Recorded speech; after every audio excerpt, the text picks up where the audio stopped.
He was sleeping peacefully. And I was wide awake, holding the evidence of everything I had become. I know how that sounds. I do. Trust me, I've replayed that moment in my head more times than I care to admit. The way the light from my phone screen lit up the dark room. The sound of his breathing slow, deep, innocent.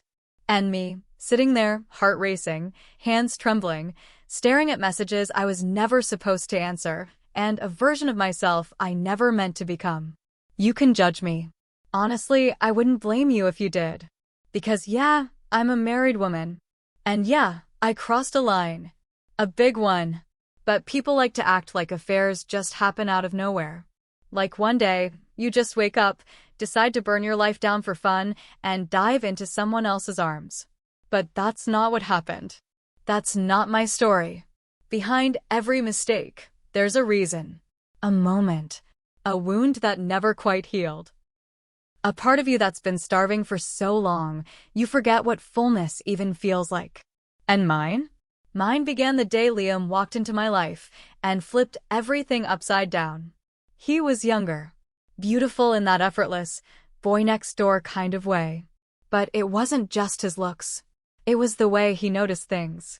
Noticed me. Like the way I tucked my hair behind my ear when I was nervous. Or how I always kept my smile polite but never let it reach my eyes. He saw through that. Like glass. And that's the thing, isn't it? You can survive a lot in a marriage, distance, boredom, even silence.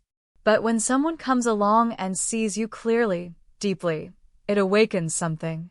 I wasn't looking for love. I wasn't even looking to feel anything, to be honest. My life was tidy, predictable, silent. But when someone truly sees you, not the wife, not the hostess, not the decorator of perfectly staged living rooms. You. What do you do when your heart responds before your conscience can catch up? Because that's what happened to me. This isn't a story about sex. It's not even really about betrayal, not the way most people think. It's about the way someone's presence can make you remember who you used to be, who you could have been. If life hadn't hardened you, worn you down, told you to settle and stay quiet. And yeah, I crossed the line. But long before I ever touched Liam. Emotionally, I was already gone. So, if you're here to listen, not to judge, not to scold, but to understand how a quiet woman living a quiet life could end up standing at the edge of everything she knew, clutching her phone with shaking hands, while her husband slept peacefully just feet away. Then stay with me, because I need to tell you what really happened. And trust me, it didn't start the way you think. Let's start from the beginning. It was early summer. The kind of day where the air feels warm but not heavy.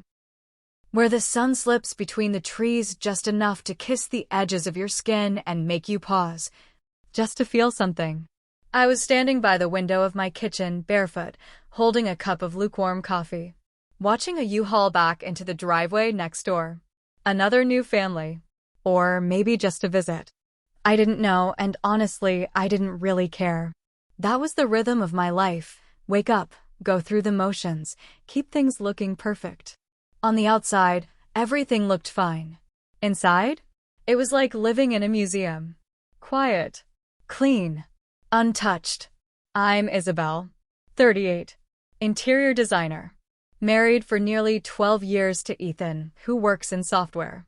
We don't have kids by choice at first, then by silence. You'd be surprised how loud silence can get when it stretches between two people long enough. Ethan and I, we weren't unhappy. Not in the way people expect when a marriage falls apart. There were no slammed doors. No screaming matches. Just distance. Polite conversations. Routine dinners. Separate phones. Separate lives. My days were white noise. Clean. Tidy. And painfully empty. And then, he showed up. Liam.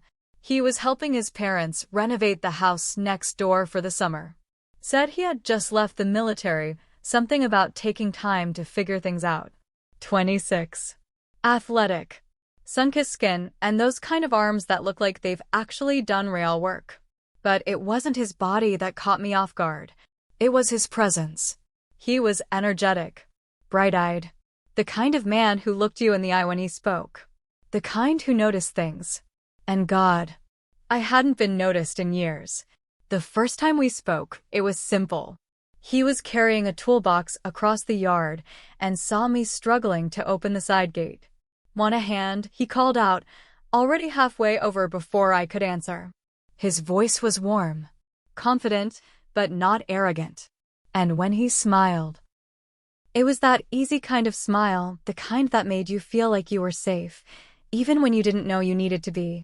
A few days later, I mentioned a wobbly cabinet in the kitchen.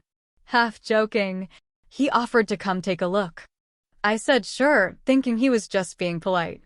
But that same afternoon, he was at my door with a drill, sleeves rolled up, ready to help. I stood there, watching him crouch beneath my sink. The way he moved, focused, precise, like the work actually mattered to him. "You've got a great eye for detail," he said at one point, nodding toward the framed botanical prints on my wall. "Everything in here feels like it has a story." I blinked. Not because of what he said, but because I couldn't remember the last time someone noticed anything about this house. About me. That night, I found myself by the window again. Cup of tea this time. And there he was, Liam, laughing with his father by the truck, shirt tossed over his shoulder, skin glinting in the last light of the day. And for the first time in a long time, I felt something flicker inside me. It wasn't attraction. Not yet. It was curiosity. A whisper of something I'd long forgotten. Like when you hear a song from your teenage years and suddenly remember how it felt to believe in something wild, something untamed. That was Liam. Untamed. Not in a dangerous way, but in a free way. And freedom, for someone like me, felt like a foreign language. I went to bed that night lying next to a man I'd shared a home with for over a decade. And yet, my thoughts kept drifting next door. Not in a guilty way. Just quiet wondering. Who was he really? Why did he seem to see right through me with just one look? And most terrifying of all, what if I wanted to be seen? I didn't know it then, but that first flicker. That innocent help with the cabinet. That moment by the window. That casual compliment.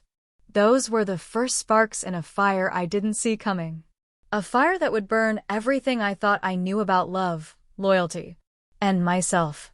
It started with the little things. The coincidences. The subtle shifts in gravity that made me lean just slightly closer whenever I felt his presence nearby. First, it was the garden.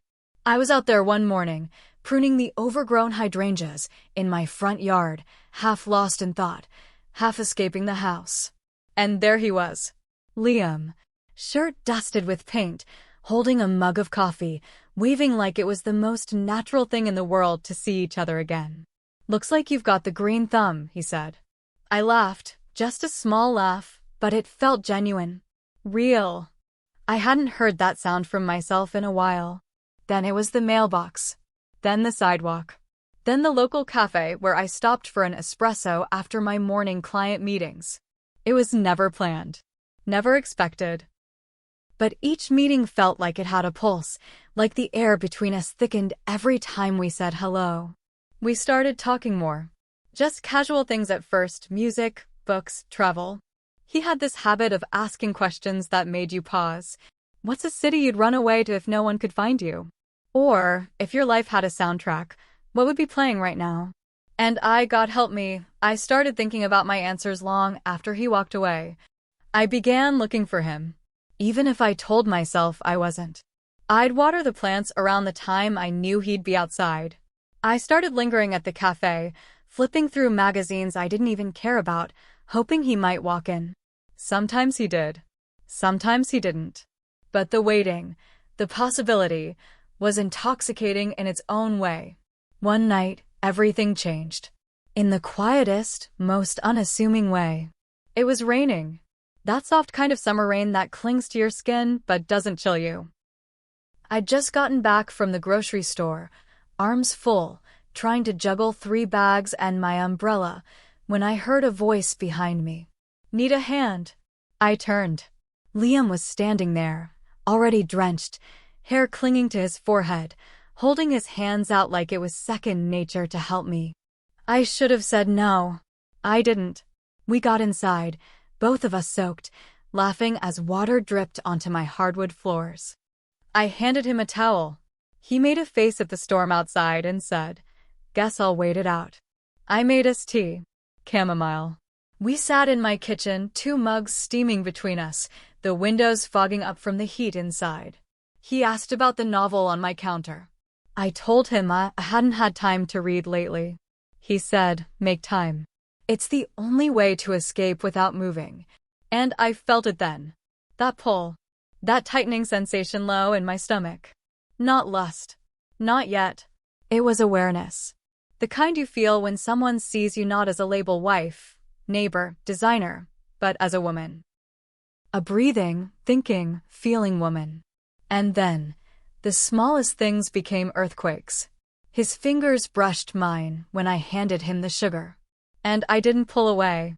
Our eyes held just a beat too long when he smiled at something I said. And I didn't look down. When he reached behind me to grab a napkin, his hand rested on the small of my back. Not in a way that screamed anything. Just stayed there. Warm. Present. And I let it. That night, as I changed into dry clothes and curled into bed beside Ethan, who barely looked up from his phone, I kept thinking about Liam's laugh echoing off my kitchen walls. The way the candlelight had softened the curve of his face. The way the scent of rain and chamomile clung to my sweater long after he'd gone. I wasn't looking for danger, but it was already in the room. Sipping tea. And asking about my favorite novels. What we were doing, it was still innocent. Technically. But something inside me had already shifted. Something unnamed. Something ancient and aching. And I started realizing. There's more than one way to cheat. There's the kind that happens in a hotel room. And then there's the kind that happens in your mind. In your daydreams. In the way your heart skips when a name pops up in your phone and you smile in a way your husband hasn't seen in years. That was the kind of infidelity I was teetering toward. Slow. Quiet. But no less dangerous. Because emotional cheating? It buries itself deep. It walks around dressed in good intentions. And by the time you realize you've let it in, it's already moved into the empty spaces you swore were off limits. It was a Thursday night when it happened. Late August. One of those electric summer storms that rolls in slow, then crashes down with fury. Ethan was out of town. He'd flown to San Francisco for a tech conference. He didn't call before the flight. Just a short text. Landed. Hotel's fine. Talk later. I'd gotten used to that kind of love. The kind that checks in, but never checks on you. The kind that remembers logistics, but forgets how you take your coffee. That night, the wind howled like something ancient, and the rain came hard, slamming against the windows, making the walls shudder. Then the power went out. Everything went black. The hum of appliances, the low glow of the hallway light, gone. I stood there, in the kitchen, holding a glass of wine that suddenly felt too fragile in my hand. Then a knock. 3 soft raps on the door. I froze. There was a part of me that knew. Even before I opened it. Even before I saw the glow of the flashlight against his face. It was Liam. Drenched again, like the storm was his personal entrance cue. He smiled gently. Just checking in. Power's out on our side too. I swallowed hard. Told him he could come in and wait out the worst of it. And he did. We lit candles. 3, maybe 4. Scattered around the living room. It wasn't enough to see clearly. But somehow, it was just enough to see too much. He took off his wet jacket and laid it by the door. Rolled his sleeves up. His forearms were lean, strong, the kind you don't notice until you do, and then can't unnotice. We sat on the floor. Wine in hand. Rain hammering the roof like a heartbeat gone wild. There was something about that night. The way the storm surrounded the house like a secret. The way the candlelight flickered between us, softening everything. The world felt smaller. And safer. Like nothing outside those 4 walls existed. like we could hide inside that silence forever. We started talking. Not like neighbors. Not like acquaintances. But like two people who knew they were teetering on the edge of something neither of them fully understood. He asked me about my work. I told him I used to design spaces to feel like home, but somewhere along the way, I forgot what home was supposed to feel like. He said, "That's not your fault." I looked at him. He didn't flinch. Didn't look away. And then, with no warning, no theatrics, he said it. Soft. Sure. Like he'd been carrying the words for weeks, maybe months, and finally let them breathe. "I've felt something for you since the first day I saw you." I didn't respond. Not at first. Because the words hit like thunder, unexpected but inevitable. I stared at the flame between us like it could burn away everything I didn't want to feel. He leaned forward. Just a little. Close enough that I could smell the rain on his skin, the heat in his breath. Then he said it. The thing that shattered every last wall I'd been hiding behind.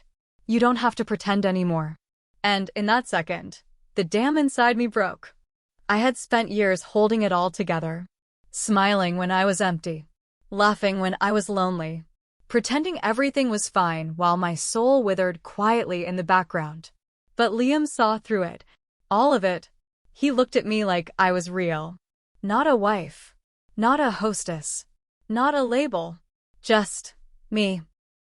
My throat tightened. My heart thudded so loud I was sure he could hear it. I didn't kiss him. Not then. But my body leaned. My breath caught. And there was this moment, this impossible, devastating moment, where we were so close. I could feel his breath on my lips. But I pulled away. Too fast. Too hard. Like a scared animal. I stood up. Took a shaky breath.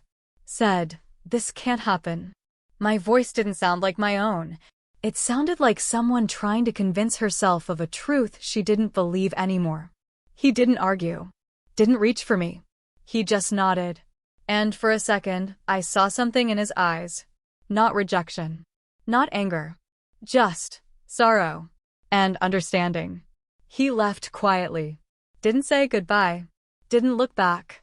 I stood by the window long after he was gone, watching the rain blur the world outside, wondering how I could feel so safe and so undone all at once.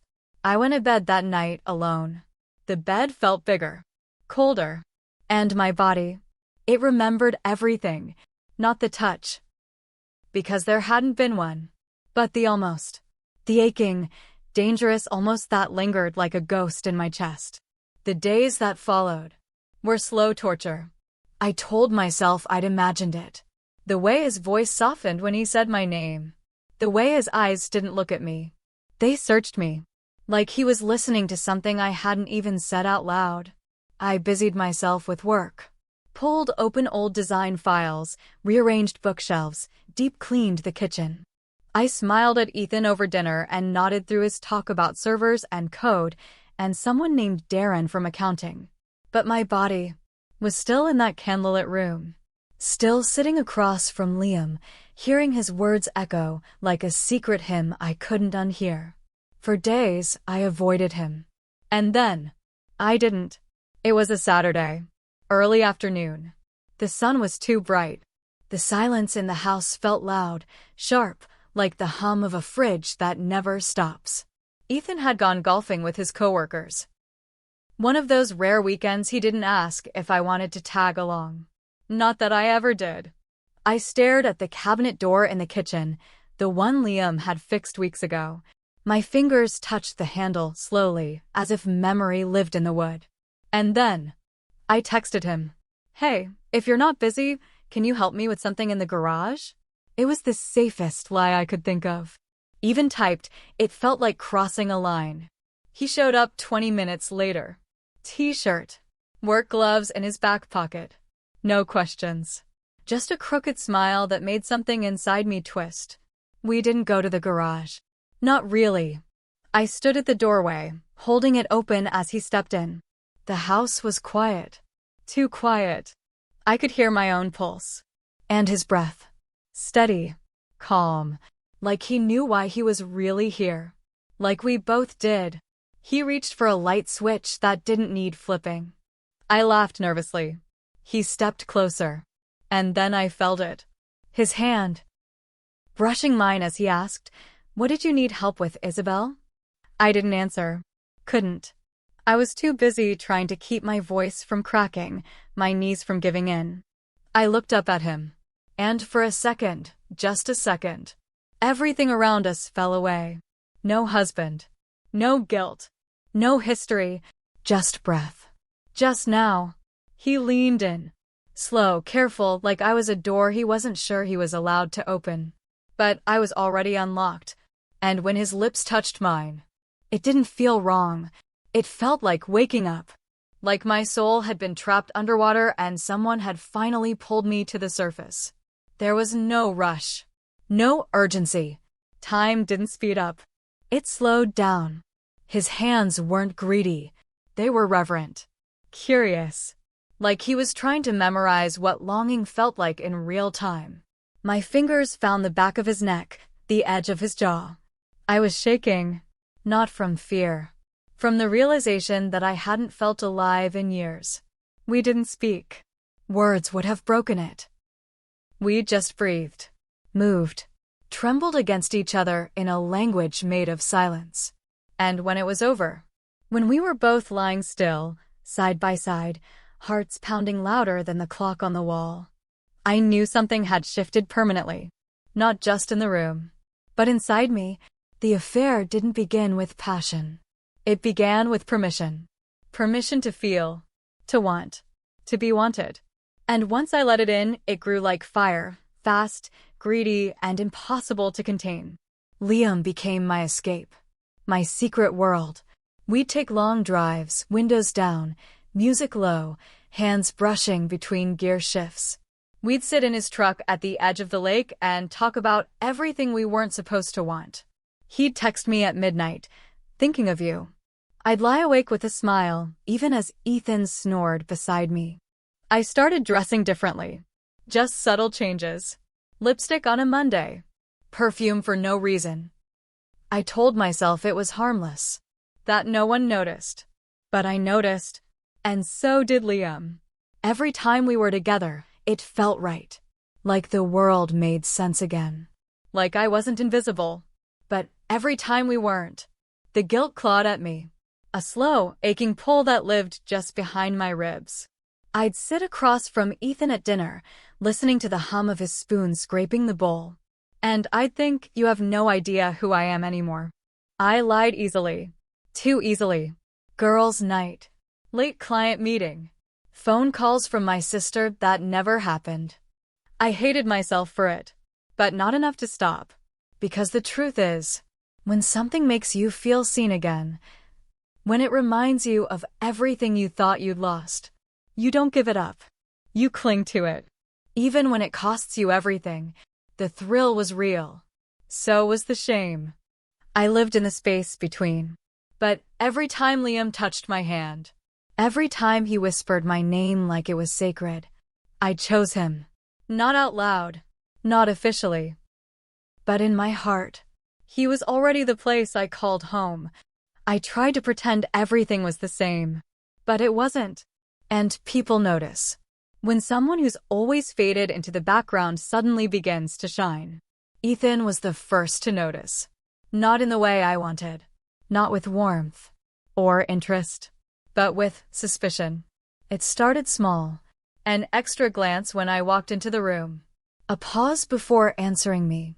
Like he was scanning my words for something else underneath. One night, after I'd come home late, makeup worn, perfume still lingering in the air, he looked up from his laptop and asked, "You've been working a lot lately. Is there something I should know?" I laughed too quickly. Too loud. Told him, of course not. But the crack had started. Nora, my best friend since college, wasn't far behind. We were having brunch at our usual spot, sunlight pouring through the window, her hand wrapped around a mimosa, eyes watching me far too closely. "You're glowing," she said, almost accusingly. I smiled, pretending not to hear the sharpness beneath her compliment. She leaned in, lowering her voice. You're not seeing someone, are you? I choked on my orange juice. No. God, no. She raised an eyebrow. You've never been a good liar, Izzy. She was wrong. I was becoming excellent at it. But no matter how skilled I became at dodging suspicion, I couldn't hide from the storm building inside my own chest. Because Liam. He was changing too. He wanted more. More time. More openness. More of me. I don't want to hide anymore, he said one night as we sat in his truck at the edge of town. He wasn't angry. He was hurt. Do you know what it feels like to love someone in silence? To watch them walk away, pretending like you're just a neighbor, while your whole body aches to hold them. I didn't answer, because I knew exactly what that felt like. But I also knew I couldn't give him what he wanted.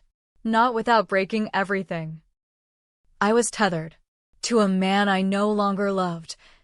To a life I no longer recognized. And to a guilt that never let me sleep through the night. Still, I couldn't let Liam go. He was the only part of my day that felt real.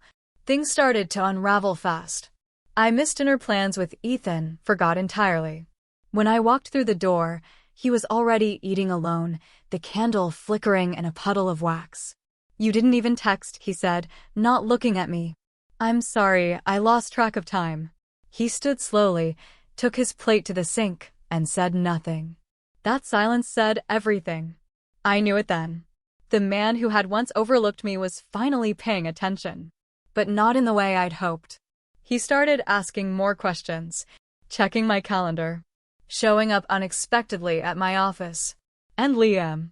He was unraveling too. He didn't say it outright, but his eyes told me. Choose me. Or let me go. I kept stalling. I just need time, I'd whisper, my fingers laced through his in the dark. I need to figure things out. But he was growing tired of hiding, tired of feeling like a shadow in my life, tired of the motel rooms and the lies and the waiting. And me? I was living a double life that was beginning to crack under its own weight. I'd wake up next to Ethan, turn over and feel nothing. Not anger. Not love. Just emptiness. I'd check my phone for Liam's name like it was oxygen. And when it didn't come, I felt like I couldn't breathe. Every room I walked into carried tension. Every conversation was a minefield. Every moment was another chance for the truth to slip out. One night, I sat alone in my car in the driveway, unable to go inside. My phone buzzed. It was a message from Liam. If you won't choose me, I have to walk away. I stared at the screen for a long time. The kind of long that makes the world blur. Inside that house was a man I once said forever to, and across the street, a man who made me feel like I still existed. I was standing on a cliff. Ethan on one side, Liam on the other, and no ground beneath me. Because that's the part no one tells you in these cheating wife stories, these true confessions. When you finally have to choose, it doesn't feel like freedom. It feels like falling, and I wasn't ready to jump. Not yet, but I also knew. I couldn't keep hanging in midair forever, because eventually something or someone was going to break. He was sleeping peacefully, but I wasn't. I stared at the ceiling, the weight of everything pressing down on my chest like a boulder. I had lied so much for so long that even silence felt dishonest. And when I finally turned over, restless, guilty, hollow, that's when I saw it. The faint glow. A soft, damning blue light from across the room. My second phone, the one I thought I kept so well hidden, in the drawer, under the scarves, always on silent. Except this time, I forgot to turn off the screen. And as I reached for it, heart racing, panic crawling up my throat, I saw it. His eyes, already open. Ethan was awake. Just watching me. No expression. No words. Just this blank, wide-eyed stare like he'd just caught a ghost materializing beside him. That was the moment. Right then. Not during the lies. Not in the moments with Liam. That was the moment I knew I had just broken something I could never fix. What is that? His voice was quiet, Too quiet. I fumbled. It's just work stuff. He sat up slowly, held out his hand. Give me the phone, Isabelle. My hands were shaking so hard I dropped it on the bed.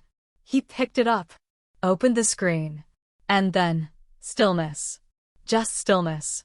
You could feel the energy shift, like all the air had been sucked out of the room. He scrolled.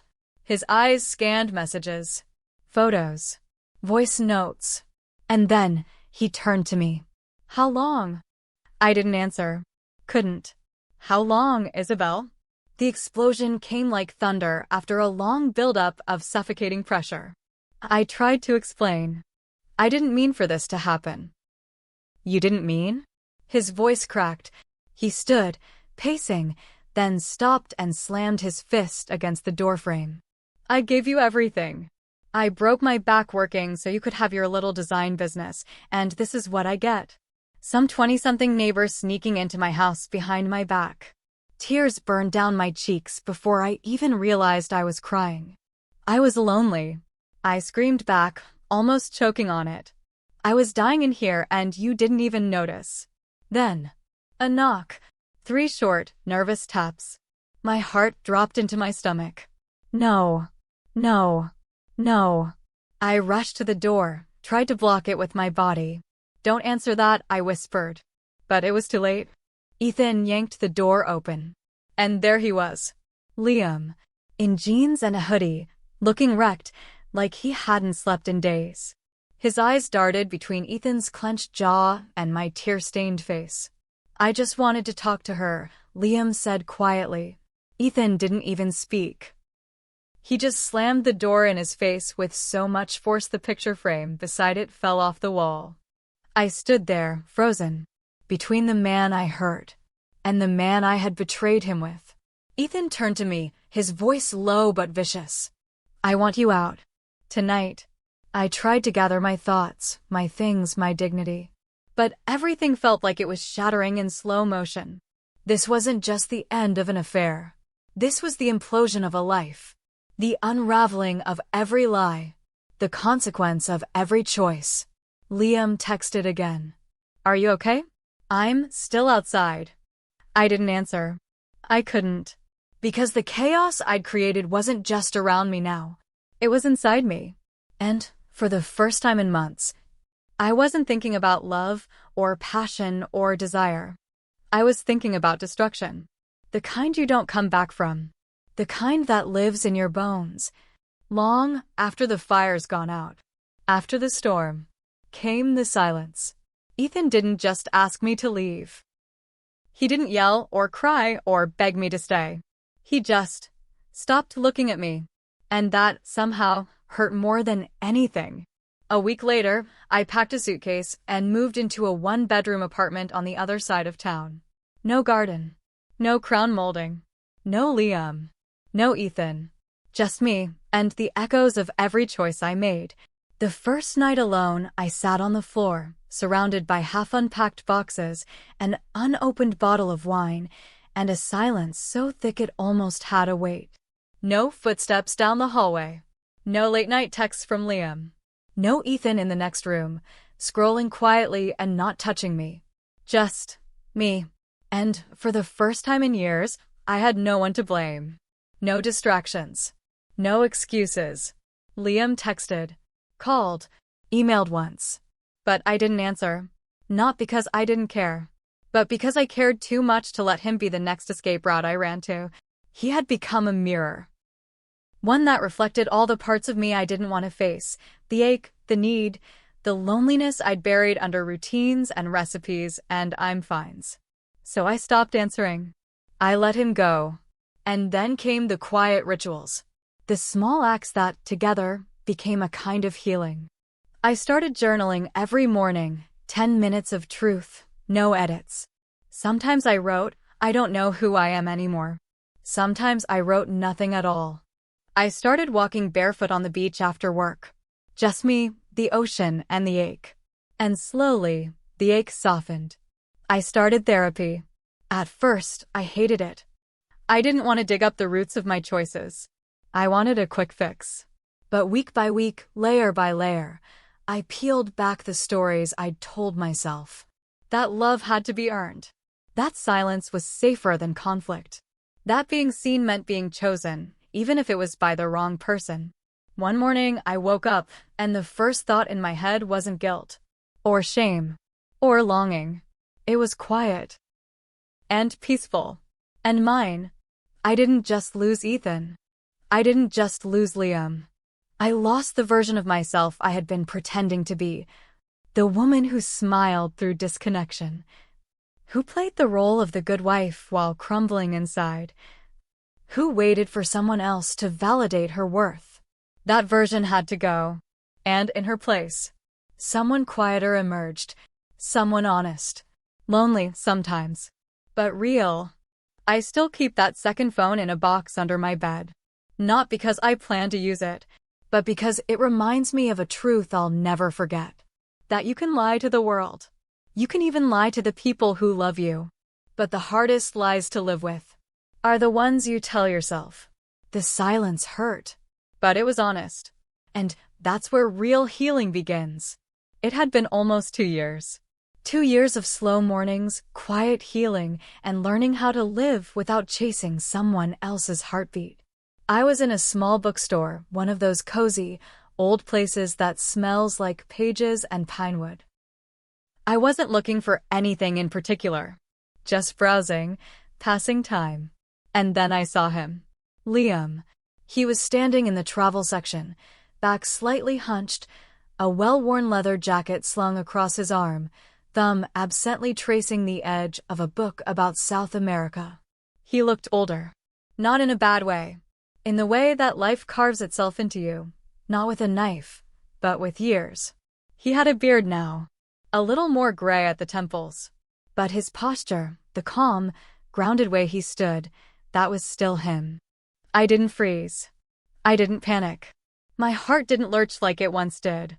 Instead, I just watched him. For a moment. And then, as if he felt it, he looked up. Our eyes met. Brief silence. The sound of a soft inhale. There was no rush of memories. No montage of stolen kisses or whispered lies. Just that quiet connection. Still there. Still real. But different now. He gave me a small smile. Not the kind you give a stranger. The kind you give someone whose name is written into the chapters of your life, even if you'll never turn those pages again. And I smiled back. We didn't speak. We didn't need to. There was no what if. No, I'm sorry. No, do you remember when? Because some stories don't end with a kiss. Some don't end in flames or closure. Some just shift into something unspoken. A silent nod between two souls who collided, burned, and then drifted apart, but never truly forgot. I put the book I'd been holding back on the shelf, took one last look at him, and walked out into the late afternoon sun. There was no music playing, no dramatic moment, just warm light on my skin, and a sense of something closing, gently, finally. I used to think closure came with answers. Now I know. Sometimes, it just comes with peace. With knowing you made it through. With forgiving yourself for what you didn't know then. And finally, being able to walk away without looking back. Have you ever loved someone you weren't supposed to? That kind of love that sneaks in quietly but shakes your whole world apart? I never planned for it. I never wanted it. But when it found me, it felt like both a blessing and a curse. Would you risk it all for a chance at happiness, even if it meant losing everything else you thought mattered? Because that's what it felt like. Standing at the edge, caught between what I wanted and what I knew was right. It's messy. It's painful. But it's also human. So, tell me, have you ever faced a love you couldn't explain? One that made you question everything, your heart, your choices, your own reflection? Drop your story or thoughts in the comments below. I read everyone. And if you want to hear more real, raw confessions, stories that dare to go where others won't, hit subscribe to Cheating Confession Diary. Because sometimes, the only way to heal is to know you're not alone.